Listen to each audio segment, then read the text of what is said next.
So, pagka ganyan na siya, ayan. Pag ganyan na po yung kulay niya, hanguin nyo na, lalagyan lang natin na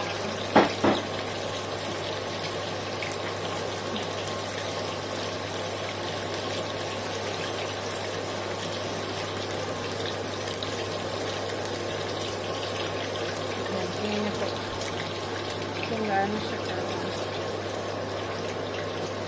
crispy.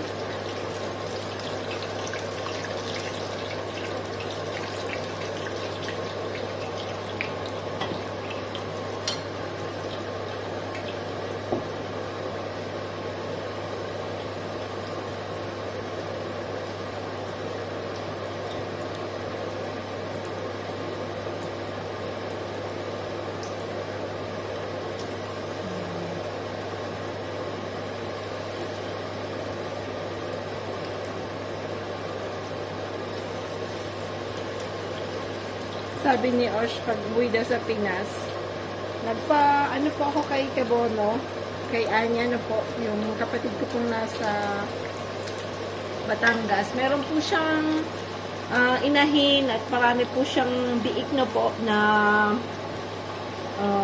siya po yung nagpalaki. Sabi ko, anuhan niya po ako ng isa, tabihan niya po ako ng isa, para po pag uwi namin, meron po kaming kakatayin at yun po yung anuhin namin.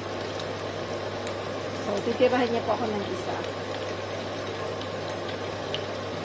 Para, meron naman po kasi si mamang freezer. So, para yung, masarap po talaga yung meat ng, may halong po, ang baboy kami na po.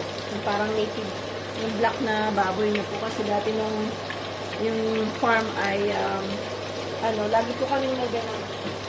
Nung nag-ano pa po sila noon, nung binata pa po nung si ka-farmer, bali nag-breed po siya dati ng, ng mga, baboy, ng native na po. So, iba po talaga yung lasa niya, mas masarap po talaga siya. So, since na mayroon naman si Anya, sabi niya, titirahan niya daw po. So, siguro lalaki siya kasi parang pinanganak yun ng December na po, parang ganang December. Parang pinanganak ng December, so din kami uuwi. Okay lang.